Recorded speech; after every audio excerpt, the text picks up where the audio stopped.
Good morning, ladies and gentlemen, and welcome to the Tamarack Valley Energy Charlie Lake Divestiture conference call. At this time, all lines are in listen-only mode. Following the presentation, we will conduct a question-and-answer session. If at any time during this call you require immediate assistance, please press star 0 for the operator. This call is being recorded on Thursday, May 28, 2026. I would now like to turn the conference over to Brian Schmidt, CEO. Please go ahead. Thank you, Joelle. Welcome to everyone joining our conference call this morning. I'm Brian Schmidt, founder and CEO of Tamarack Valley Energy. I'm thrilled to announce the completion of our transition into a pure-play Clearwater producer, the most economic and fastest-growing play in North America. We have just entered into a purchase and sale agreement to divest our Charlie Lake assets for $804 million. This divestiture provides us with significant optionality to pursue higher total returns to shareholders through a combination of accelerated growth and waterflood investment in the Clearwater. Also, disciplined share buybacks and an enhanced dividend, as well as the elimination of our debt. Together, with great support from our employees, field operators, our service providers, we're extremely proud of the way we have built and operated the Charlie Lake assets over the last 5 years. By all measures, the Charlie Lake was a great asset for us. The assets generated over $450 million of free funds flow and ultimately yield us a total cash return of invested capital of over 70% since we entered the play in 2021. In the end, the Charlie Lake could not compete for capital nor keep pace with the prolific metrics that continue to surprise us to the upside in the Clearwater. The Charlie Lake divestiture gives us full value for the assets today, while allowing us to bring forward a backlog of more highly accretive development opportunities in the Clearwater. In our 5-year plan, we expect to replace more than the disposed Charlie Lake volumes with higher margin Clearwater barrels. In our core acreage, we estimate that there's 25 years of development potential between primary, secondary drilling opportunities. In short, we have a lot of wood to chop in what has transformed into a generational oil play. Our vision is to be the most profitable Canadian energy producer with lasting inventory, and our mission is to generate long-term sustainable value for shareholders. This transaction enhances both of these objectives. I'll now turn it over to our president, Steve Buytels. Thanks, Brian. Earlier this year, we initiated a strategic review of our Charlie Lake assets. In our view, our share price did not reflect the whole value of the play. The implication was an opportunity for us to capture more value for shareholders through further portfolio optimization. We engaged in a competitive bid process, which ultimately resulted in the divestment of our assets, a tremendous result here for Tamarack. Our corporate transformation started in 2020. We entered the Clearwater in 2020 and Charlie Lake in 2021. The following year, we levered up to acquire a premium position in the Clearwater, a calculated risk was taken, as the proven economics of the Clearwater at the time competed with our existing plays, even without secondary waterflood expansion. Since that time, our production and reserves in the Clearwater play have both more than doubled. We have distributed over $620 million to shareholders, and we expect to exit the second quarter of this year in a net cash position of more than $125 million on the balance sheet. Substantial outperformance in the Clearwater over these past few years through higher production, improving netbacks, and reserve growth has allowed us to divest of our lower margin assets in non-core areas while advancing the more profitable, longer duration asset development opportunities. This portfolio optimization has served to lower corporate sustaining capital requirements, lower our corporate break-even prices, lower operating costs, non-productive asset retirement obligations, lower our net debt, and boost netbacks, as well as improve capital efficiencies. The Charlie Lake divestiture continues to drive this process forward.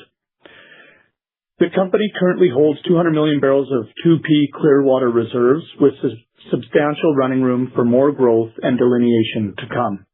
We have set out a CapEx program that can be flexed higher to provide additional growth optionality over and above what we outline in our 5-year plan of the run rate 8 to 10% to something that could be into the mid-teens. Beyond our core developments, we continue to expand our footprint through land acquisitions and exploration activities.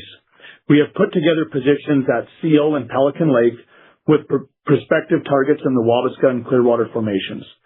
The plays represent meaningful optionality to further enhance per share value to shareholders with success that currently is not reflected in our plan to date.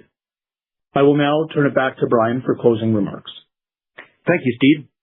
I'm often asked how we make our key business decisions, both pulling the trigger on acquisitions or divestitures and how we allocate capital.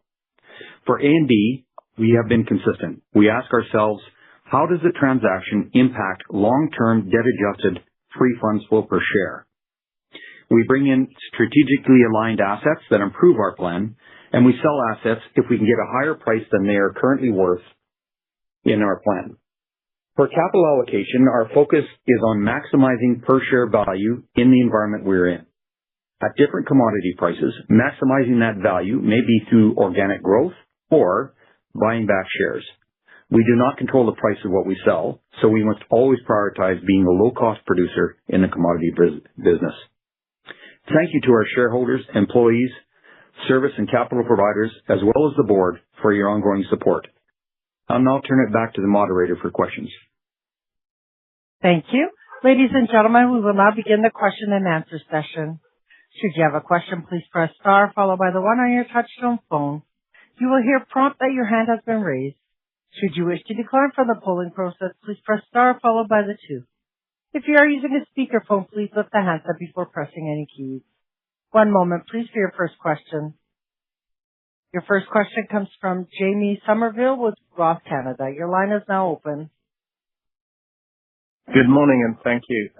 I'm just wondering a clarification on the guidance for year-end net cash and the royalty rates. Can you say what kind of oil price assumption that you're using in there? Apologies if I missed that somewhere, but I didn't see it. Yeah, Jamie, it's Steve here. On the royalty rates there, what we did is we ran an $80 budget go forward, and then we actualized prices to date. So you see the little bit of the jump in the royalty rate just reflecting the higher budget prices moving forward. And that would be reflective with that net debt or net cash position as well for the estimate that was provided in the guidance. Perfect. Thank you. And then that greater than one. Sorry, Jamie, it's Kevin here. Just that greater than 125 million net cash. That's a pro forma end of Q2 number. So that's a June 30th this year. Thank you for the correction there. Yeah, and then maybe just, I don't know if you can comment on this, but I don't really see you able to, use all of the cash that this gives you and the free cash flow that I'm expecting with the dividend and maybe even a normal course issuer bid. So I think this positions you, well to look at potential acquisitions, but if the Charlie Lake didn't cut it, then maybe it's only the Clearwater and maybe some other Manville stack that competes. There's an implied question there, and I don't know if you want to comment on it.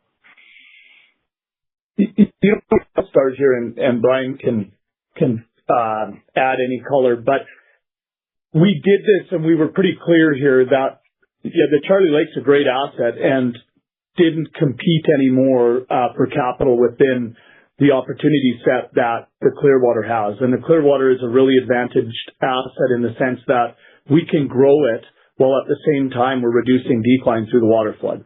So we need to pull value. We have decades of inventory that we see here that we outline both through primary and water flood that we have to get after. And then outside of the plan, we still have Pelican and Seal that sit there that are seeing some really interesting competitor de-risking and really good competitor results around that acreage. So we have to get after all of that and bring that value forward too.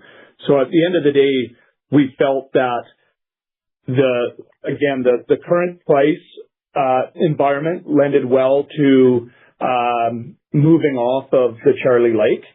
The Charlie Lake for us ended up being a return on investment of over 70% when you go through what we've been able to do with it in terms of generation of free cash and then the proceeds relative to the capital and the acquisition costs that we bought that at. So that asset served us really well.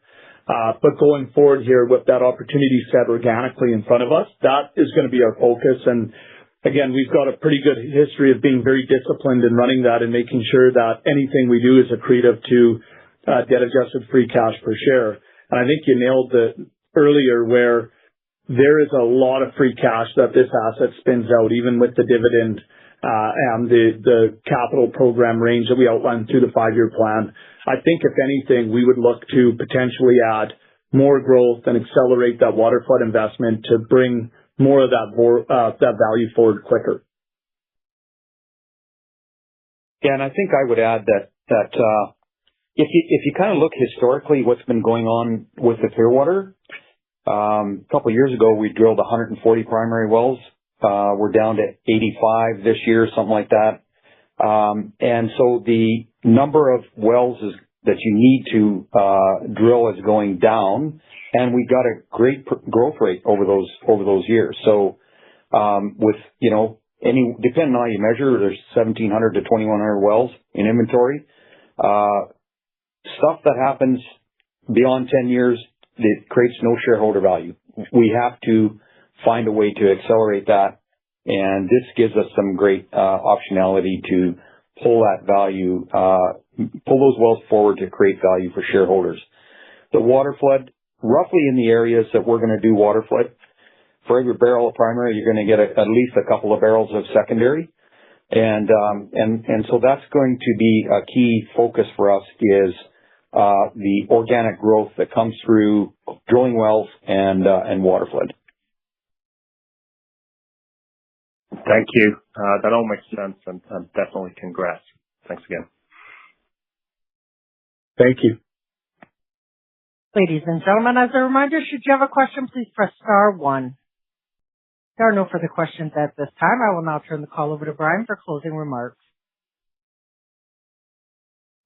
So my only closing remark, I just want to thank all the employees and that worked at Charlie Lake asset and created just a ton of value, and it's just showing up here.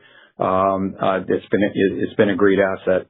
I also want to acknowledge that in my years of working assets, I haven't worked an asset this prolific, and I think many around the table here would say the same thing. So I'm really looking forward to focusing on this asset here going forward and what it's going to be able to deliver.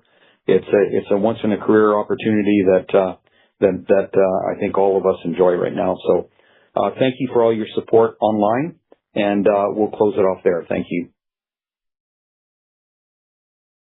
Ladies and gentlemen, this concludes your conference call for today.